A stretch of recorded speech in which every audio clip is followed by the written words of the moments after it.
All right. Thank you for clicking on this episode again, especially if you watched our first one. Thanks for sticking with us. It took longer than we expected. Yes. We didn't set any timers, so maybe we rambled on. I did take notes on this episode, so hopefully it's more concise. You took notes? I took notes. I tried to step up. Notes. I'm Jacob. I'm Will. I don't know if our voices are Let's different talk. enough where we can say that. Let's talk about this. Kenobi episode 5. Kenobi episode 5. See, I tried to step up the professionalism of this. I took notes on this episode while I was watching it because I'm like, I have some points. I was just so into it. You were just absorbed by the Kenobi? All right. Yeah. You're kidding me. Let's start it out this way. Rate it out of 10. Out of 10? Out of 10. What do you rate this episode? I'd give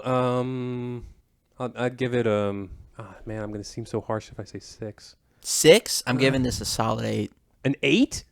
I think I'm giving it an 8 just because of episode 1 through 4. I'm giving it an 8. Well, and this is another weird thing. Now 8's good for you, right? That's like that's a passing grade. Yeah. It's not perfect, but it's... Right. Now, in both of ours, is 5 is the average, right?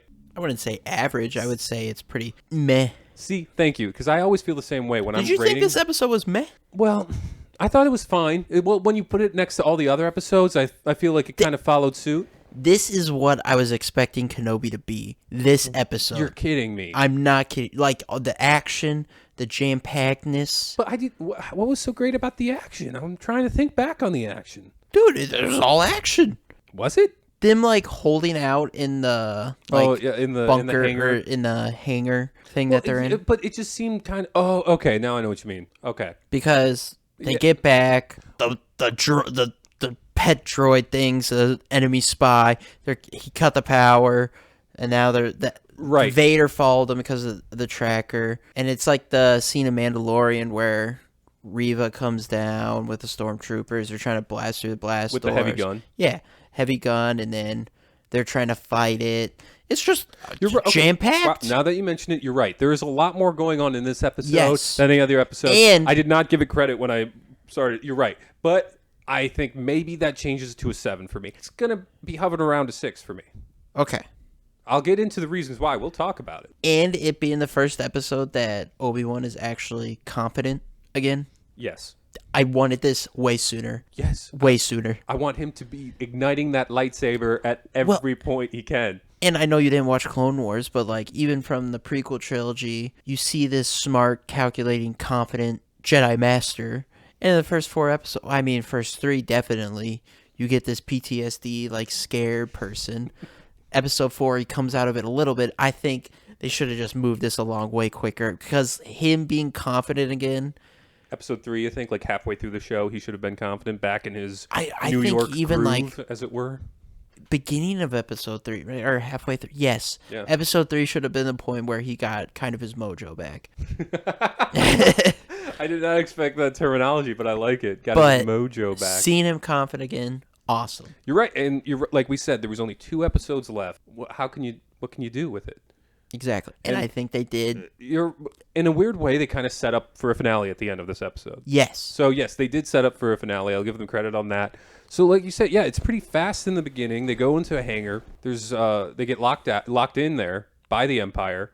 Yeah. Reva comes down with stormtroopers, heavy gun. Yes. Then he invokes the right of Parlay. He takes. Well, no, that was after they were just like, all right, let's hold it.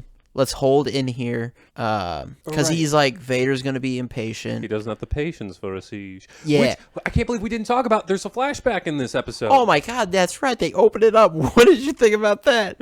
I thought it was cool. I loved the flashbacks. I love the scene. It is a perfect metaphor for what's going on. Like, it's a metaphor of the whole episode. I agree. Just make him look young.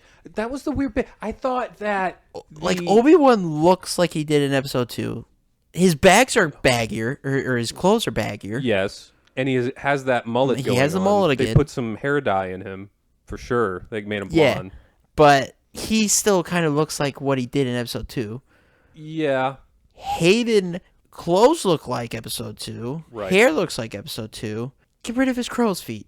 Whoa. Just get rid of the wrinkles. Jacob. He's aged. I know, but that's a bit harsh, man. But when, like, because it opens up with that, and he turns around, you're like, oh my God, this is going to be dope. And then Whoa. Yeah. Well, look, in his defense, he was a lot younger in episode 2. I understand. They CGI Luke in The Mandalorian. Okay, now you got They have Mark Hamill literally acting it out because he knows he's Luke, so they have him act it out. They deep fake Luke over him. Wait, he's the body of Luke? Yeah. No way. He's not the body of Luke. I know he's the body. Oh, I mean, spoiler alert for you. Did, he's in the Book of Boba Fett for sure. Yeah, but I'm pretty sure he's the body I'll look into in The Mandalorian. I thought that Season 2. they always like shoot. I've seen behind the footage. Like, yeah, I think they shoot him for reference, but I think he might have a body double. I'm not sure, Maybe. but you're right. But either way, they deep fake. You got a good point. I was going to defend. They don't even have to deep fake that much. All they have to do is CGI the wrinkles. Oh, even if it looks Jacob. Even if it looks a little campy, a little. No, I'm with you now. I was going to defend because there was the age difference. He was young in episode 2. I understand. But no, you're completely right. Disney should have been on those. They crow's have feet the more. money. They should have been on those wrinkles. Yes. They should have been just smoothing them out. And I'm with you on that because, he did look. I mean, it was strange too that they decided to give him the Padawan look too. I thought maybe they could have gone, maybe episode 3. He grew his hair out, or between even those movies. Maybe because just a ton of it's Disney. The Clone Wars is successful. They could have make him look kind of like the animated character. Yeah, Right. and then make Obi-Wan look. I think agree. people would have gone crazy if they did that. Like in the armors? crazy Like happy in the wardrobe. That would have been cool. Yeah. People would have. I think people would have enjoyed it, but I think as the casual fan, I think it would have confused a lot of people. I liked the flashbacks. I'm going to be a little picky because it's a nitpick. I'm not going to lie, but I thought the dialogue was a little ham-fisted on Anakin being a little bit has dark side tendencies. Well, if you watch the Clone Wars, I think he sounded a ton like he did in the Clone Wars because I guess Hayden Christensen binge watched the entire Clone Wars show. Shout out. Before filming. I think he sounds like he Dedication. does in the show. He's more dedicated than me, that's for sure. On Star Which Wars. is, I thought, like, when I heard him talk in that scene, I was like, this sounds like what he would sound like in the Clone Wars show. I just had a thought. What? What if in episode 6, because episode 5, we finally got a flashback. We finally saw Hayden. Yeah. Episode 6, what if we get a flashback between him and Ahsoka? I don't think so. You don't think so? No. I'm going to put that out there just in case I'm right. I can say, hey, I had that thought. I don't think so. But, I mean, they are doing a Ahsoka show, so maybe, but... Maybe. And she showed up in the middle. I don't know. I that don't might be think something. so. Fan service, though. Well, maybe they'll have That's Hayden. all what Disney's about. Maybe now. they'll have Hayden in the Ahsoka show. Maybe that will be what it is. I mean, I could totally see that, and that would be cool. That would be, I mean, I'm not even. I think I barely we are know more Ahsoka. likely to see him in that show than we are seeing her in this show. Fair enough. So Overall, yeah, I do like the flashbacks. It was cool. It was nice. Yeah, we see. I really liked the first flashback because I felt it fit in well with the flow of the episode. Yeah. All the other ones, I felt like they were kind of taking me out of the I moment. think there it's was like a siege, like you said. There I was know a siege in that place. It's like another movie where they do that though, where like something I forget what the movie, but like they're doing something in real time. That's exactly like a situation. Oh yeah. In the past, and they go fluent between them to show like how it's similar. It's like I think it's like poetry. Yeah, I think they just did rhymes. it that way to show like I to basically tell the viewer what's going to happen. Right. I mean, the first one I thought was well placed. All the other ones, I just for some reason I took note. Yeah. On how quickly it took me out of the moment or whatever. Yeah. So they have the siege though. Mm-hmm. They parlay. No. What? But before that, they have the fight where like they go out there like let's push them back. Right. Wait. Wait. No, the parlay thing is no. first. I thought. No. The parlay's after because Obi-Wan's like this is the only way. Are you sure? Yes. I'm 100% sure because the girl dies. No. It was the parlay and then the girl dies. No. Yeah. Because they were talking through the door. There was a door there that was the heavy barrage that was hitting the heavy bullets with, and then he had the conversation through the door. Yeah. Oh, I thought by saying parlay, I thought you meant like him when giving he himself surrenders. up. Yeah. Spoilers. He surrenders. No, the parlay was through the door, I thought. And that's okay. That's where they made the discovery that Reva... She was a youngling. Who could have seen that coming? Oh, man. You stole my thunder because that was the first note I had, Jacob. The first note. I got to look this up now. I mean, they show the scene in the first episode, and It's pretty obvious. Well, exactly. So on my notes, it's the second. And the first one is because when you get to the hangar, you get all those familiar faces. Kumail Nanjiani's back again. Now, at the end of the second episode, when we saw Kumail, I was like, okay, I kind of like this guy. At first, I didn't like him, but now I kind of like him. You see him in this episode, I'm like, never mind, I dislike this character. I just find him irritating. He just seems so pointless and out of place. And the way he talks bothers me. Like he says, "Oh, that scary lady Inquisitor." I'm like, "What's this guy doing right now? This is comedic relief I don't want." Anyway, first thing I have is what is the path? Check out our other episode. Thank you, Jacob, for describing that to me because I was still confused. Second one is, did the Reva reveal surprise anybody? No, because everybody had to see that coming. Yes. I mean, it was just pretty obvious that they were going towards that. Very obvious. Which, I mean, this episode made me like her instead of just completely hating her. Well, yeah, I suppose. I'm a little confused because her whole thing is she was a youngling. Anakin came in. They're the younglings that Obi-Wan and Yoda see on the bridge in Revenge of the Sith. Wait, what? Yeah. Well, now I got to look up that scene. So, in the episode 1, that scene where you see them running off, they're on the bridge, and in episode Revenge of the Sith, episode 3 of the movies, right, Obi-Wan and Yoda are on a bridge, and they're looking down. Like that. They're not looking down on the bridge, but like they're on the bridge, and they find dead younglings, and that's where you discover that it was a lightsaber, not blasters. Right. And Reva's one of the bodies in there? No, she's not one of the bodies. Oh. All the other kids are. See, that's what I was confused I think they're just insinuating that these were the kids. Well, I was just confused because she told Obi-Wan that, she played dead and she was all the other, she felt the body. Yeah, maybe we'll see something in episode 6, how she survives. But then later on in the episode when she was fighting Darth Vader, she had a flashback to Anakin stabbing her at the temple. Yeah, so maybe we'll see something. Yeah, so I was kind of confused there. I didn't know if I was the only one confused. Anakin killed her friends, the other younglings, the only family that she had. Mm-hmm. She survived somehow, played dead. Kind of blames Kenobi, saying, why didn't you stop him? Yeah. And, I kind of felt... Well, that's what the whole time I was like, why does she... Like, everyone knew, like, she hated Kenobi probably because... Of the Order 66. He wasn't there to help, blah, blah, blah. But really, none of the Jedi were there to help. I mean, you can't really blame Kenobi. Yeah. I think, But, like, I get that feeling that she has. Oh, yeah. It just, like, it makes sense now. She's not, this episode made her arc make sense of what she's doing because she's angry at Anakin, hates Anakin. Yes. And now I don't totally hate that she knows Anakin is Vader. I mean, it was obviously that's why. It was just like hearing her say it, acknowledge it, makes me feel okay. And I know she's dying in episode 6. So that'll make it better because then, nobody knows.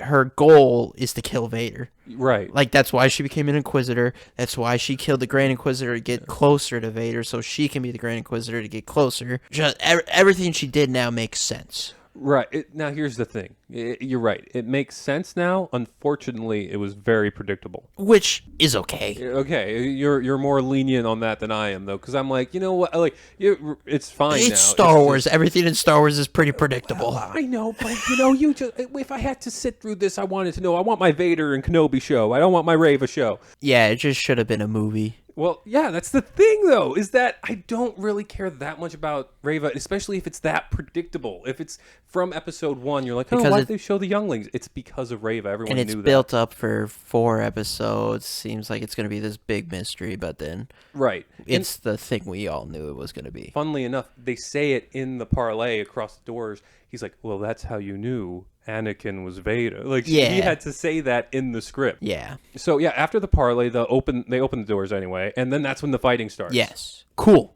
Awesome. It was great. And it's cool seeing the Empire overwhelm. Why, the Empire works and is so deadly is because they just overwhelm. Well, in a weird way, it was kind of weird because I always know that stormtroopers are the butt of the jokes and all this stuff, but there was just so many stormtroopers and they were kind of bumbling down those hallways, bumping into each other. And Reva just yells a lot in this episode. I understand she's giving orders, but it's a lot of yelling for her. And then this is what made now I was going to say this. Now you can disagree. Tala, who has been helping Obi-Wan since episode 3. Mm-hmm. She starts a firefight with 15 stormtroopers, and during this, I just know because I took note of it. She grabs a stormtrooper by the head. I did see that and again. Throws him to the ground. Yeah. I'm like, what is with this? I mean, first of all, it's a firefight. Somehow, some stormtroopers He was like, close. oh, I'm going to start walking up here. She just grabs his head, throws him to the ground, and that body stays there for the entirety of the scene. The rest of the scene, that body is laying there. So Kenobi's getting everyone back to the hangar and maybe dodging some bullets with his lightsaber, or deflecting bullets with his lightsaber. Yeah, deflecting them. And then she gets shot. Now, when she got shot, how did you feel? Better than Wade. Like, Better than Wade. more emotion. Oh, I had more emotion, but maybe not the right emotion. Were you like, what? I laughed. You laughed? I cracked up when It was emotional. and it's no At fault. least there's more emotional ties to her. Exactly. And that's why it's no fault of anything. It's not the fault of the writing. It's not the fault of the performance. What made it laughable for me was that she was, like, it was a long time. She was shooting at these stormtroopers for maybe like 15, 20 seconds in the hallway. There's 15 stormtroopers just shooting at her. There's blaster bolts whizzing by her. But one got lucky. No, I don't think so, because she is just standing in the wide open. She's not even taking cover. At not one point is she like, well, maybe I should get behind something. Yeah. Just in case. She is just standing in the middle of the hallway firing at these stormtroopers. And then she gets hit in the stomach. But then I was just like, well, of course that was going to happen. There was blaster bolts flying past her for the last 20 seconds, and she's like, oh my God, one of them hit me. I'm like, how are you shocked by this? But yeah, I think it's just they're trying to fill an emotional moment. I know, but I'm like, look. And they wanted it to be long, not just a quick. For that, it was just play stupid games, win stupid prizes for me, okay? You're standing in a hallway with blaster bullets whizzing by you. You shouldn't be shocked if one of them hits you. I will say, though, it was a double punch because they killed the robot. The droid. I can't believe we're calling it a robot. The droid and her. I don't even. And it was... it was very sad. No, I said out loud while I was watching the episode, I'm like, no, not another sad droid death, please. That's the thing, is the droid death hit me more than Tala's, because I was just like, I was almost mad at Tala. I was like, what are you expecting? Hey, but she did use a thermal detonator and sacrifice herself. I had this so in she my didn't note. waste herself. I had this note in my... Oh, yeah. Right below, in all caps, she grabs another stormtrooper by the head and throws him to the ground.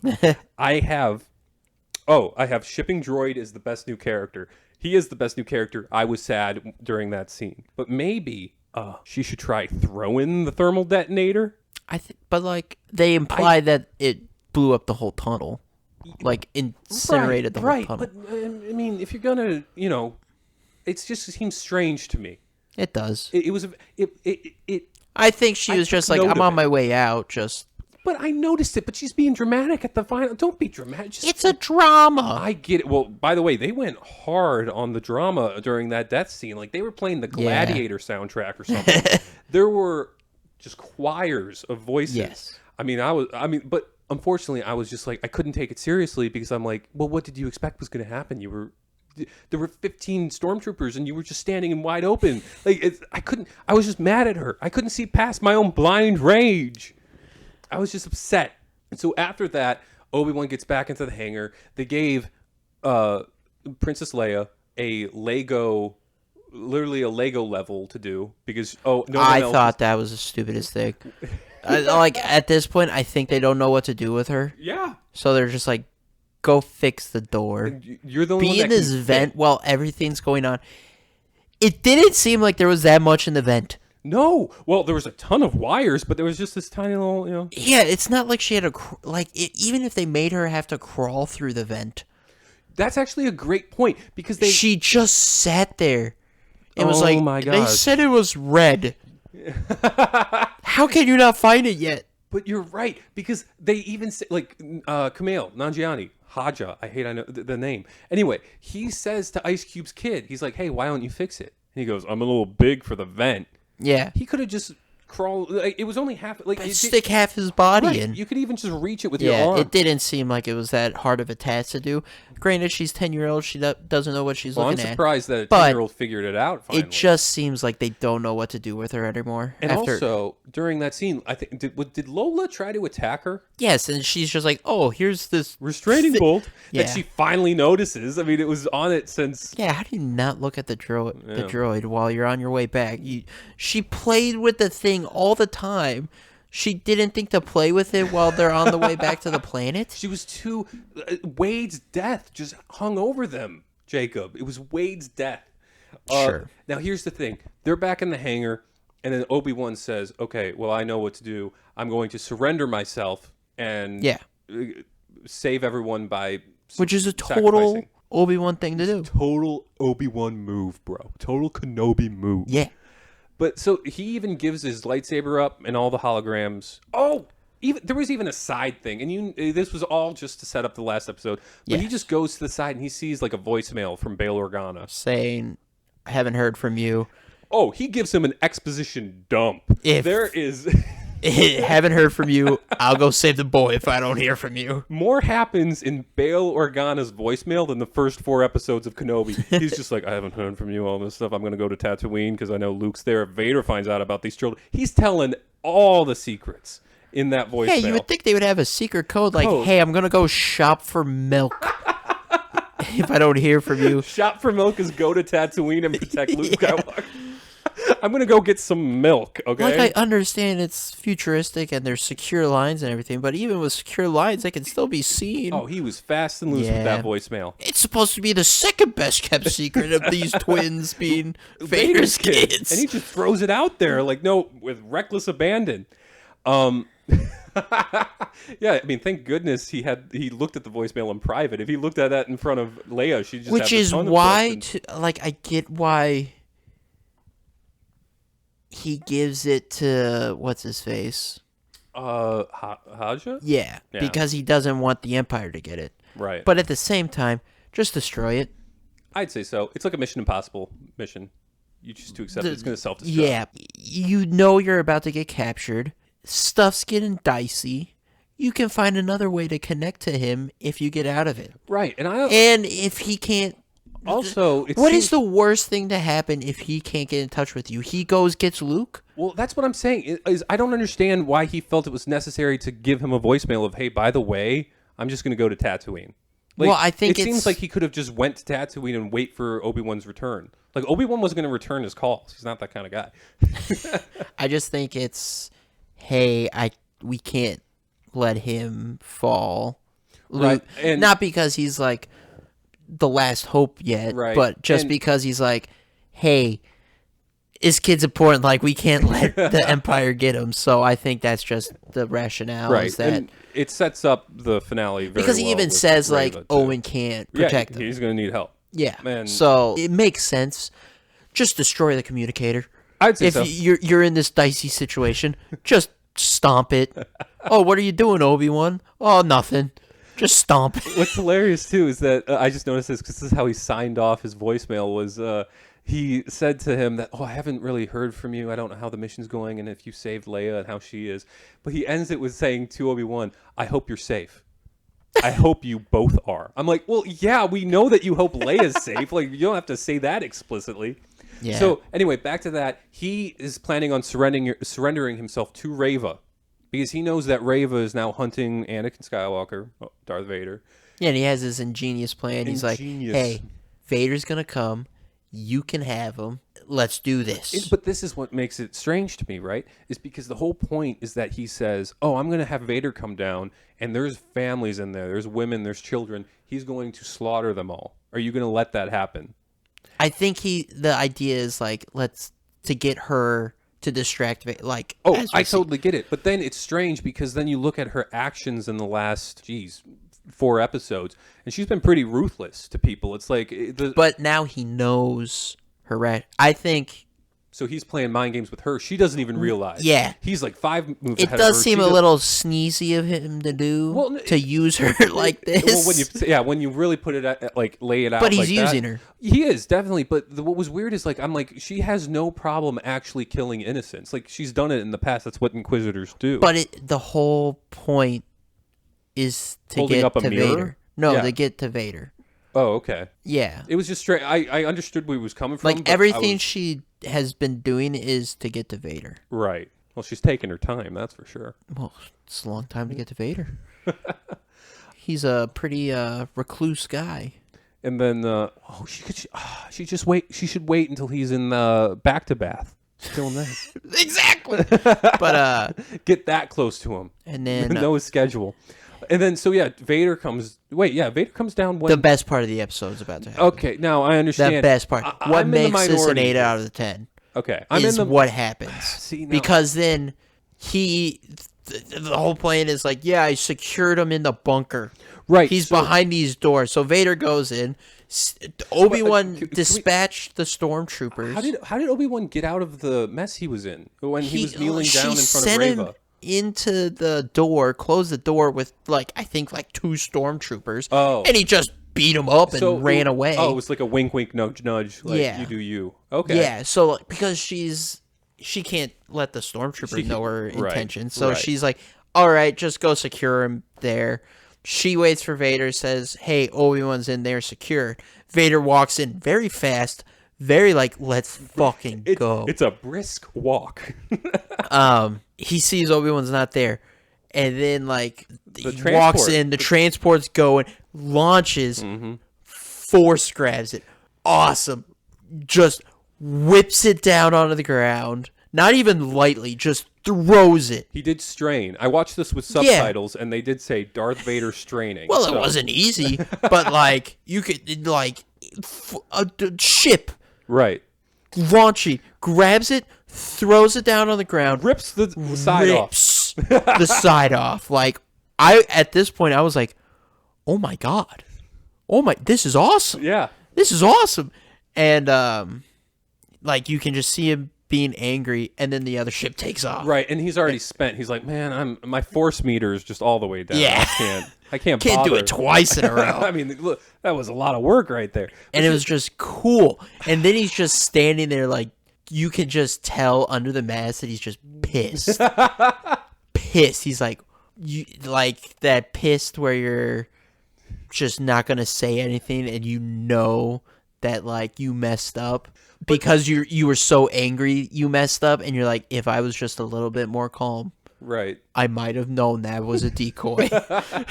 But then the reason why I don't say this episode is a 9 out of 10 or a 10 out of 10, she takes too long to do attack. What she's gonna do. Yeah, it's a surprise attack. You take the surprise out of it. Literally, I get she's hesitating because she's scared, because it is Vader, right, and she knows he's powerful. Just stab him while he's doing the shit. If it makes sense, she attacks him while he's doing an intense force thing. Yeah, that would make sense, actually. Wait, that's actually a really good point. But instead, she's sitting there like a scared puppy, waiting for him to be just seething in anger that he didn't get Kenobi, and then yells. That's the thing, though. I hate that. When they do surprise attacks and they actually yell beforehand, I'm like, that takes the surprise out of it. She could have just stuck the unignited lightsaber right behind his back and pressed the button. Yeah, but instead... Then we got one of the best Darth Vader moments ever. Whoa, okay. He is just toying with her. I thought that was cool. Now, here's the thing, and I know earlier in the episode when the doors open at first, ObiWan Force pushes Reva. For some reason, I know it's just, maybe it's because I'm not used to that kind of Star Wars. I don't like when Force is used on other lightsaber people. It just feels strange to me when, someone's swinging a lightsaber and they stop it with the Force. It takes the dueling aspect out of lightsabers. Well, I think the whole reason why he what I was thinking while that was happening, where he is dodging every swing she's doing, but not even, I think it's a respect thing. I don't think he respects her at all, and he's like, I am 1,000 times better than you. I'm not even going to use my own lightsaber. It's not worth the effort. Yeah, well, not that it's not worth the effort. I'm not going to give you the respect of pulling out my lightsaber and dueling you. That's a fair point. I didn't actually I like that thought. And he just toys with her, dodging every swing she has. Mm-hmm. She does her two-sided lightsaber. Right. Spins it to keep him away. He breaks it in half with a Force and then uses the other half. And he's like, I will fight you with your own weapon. I'm not even going to bring out my own weapon. I'm going to use yours against you. Now, the thing about that one was that Now, this is what I was talking about, where it just feels like he shows mercy at the weirdest times. I don't think he's showing her mercy. Well, I would expect him to, like, not even bother saying a word to her after. Like, he stabs her in the gut, which I don't know why, but this is the second time someone gets stabbed in the gut by a lightsaber in the show. And they can survive because the Grand Inquisitor shows up right after this fight. And the last time you saw him, you didn't watch, he had a lightsaber through his stomach. I mean, you watch Mandalorian, right? Yeah. So when that one, what's her face? I can't remember her name because I'm on the spot. The assassin that gets shot and she comes back because anyone she's can. Got cybernetics in her, man. And then Darth Vader lived. I don't. It's Star Wars. People getting stabbed. But that's the thing. Unless you see their head cut off. That's what I'm talking about. So I don't know why Palpatine survived the Death Star. Somehow Palpatine survived. Somehow. But here's the thing: is that he stabs her in the stomach. So I'm like, why? Why not just kill her? It's pretty painful. Suffering. Okay. I suppose he's really into suffering in this. And I mean, maybe he's like, maybe she'll do something else because he's been using her the entire time. Yeah, it's pretty clear after this episode that he's been using her the entire time, toying with her the entire time. He didn't trust her at all. He knew who she was. Fair point. Perfect way to wrap this up, I think, is predictions on where this is going. Because, okay, after that, Vader stabs her. She gets flashbacks to Anakin stabbing her, which just confused me because I'm like, okay, I thought she survived. It was cool. Yeah, it was cool, but it made me question. Well, and the Grand Inquisitor said something about, like, revenge being a very good motivator to get better, to like stay alive. Yeah, which I understand, but I just remember the line delivery was very funny to me. I don't know why, but it made me laugh. It was weird. Okay, I wasn't him coming into the scene was a little. Yeah, it was. I mean, it was nice being like, okay, they didn't break canon. Right. Well, everyone was like, I don't get why everyone was so freaked out. Like, they killed him? They messed up canon that bad? It was like, no, he's obviously not dead. We didn't see the body. Like, we're good. Just when is he going to come back? That was my whole thing. I was like, he's coming back. Just when. I didn't think he needed to be there. I mean, it was nice knowing that he was back alive, but I think they could have easily just had him show up next episode. And then, so the episode ends with her crawling over to the voicemail. And seeing the hologram that dumb dude just dropped. Oh, yeah. You're right. That's because that's the last time. He's like rushing to get to the ship with Leia, and he just drops. Oh, because Obi-Wan gave him his things. Yeah, isn't that convenient? Yeah. And then, so she sees a broken up like version of the recording, knows to go back to Tatooine. She gets the highlights of that voicemail. Yes. She goes, Tatooine, boy, Vader, children, all that. Yes. So, and then Obi-Wan senses something up. This is what makes me angry too about why also it's not a 10 out of 10. He's on the ship and he's like, something's up.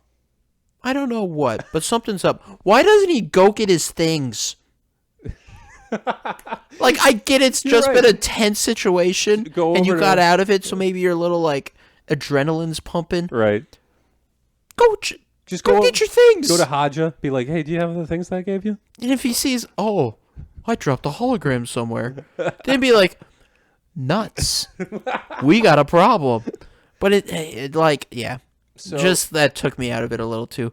But predictions, episode 6, obviously Tatooine. They're going to Luke. She's going to Tatooine. I don't think Vader's going to Tatooine. Oh my god. Wait. I think the first part of the episode is because Vader's still following, because remember at the end too, they're like, our ship we don't have a hyperdrive. It's not working. You're right. So Vader's following the ship. So I think the first half, Obi-Wan's going to fight Vader and get out of it.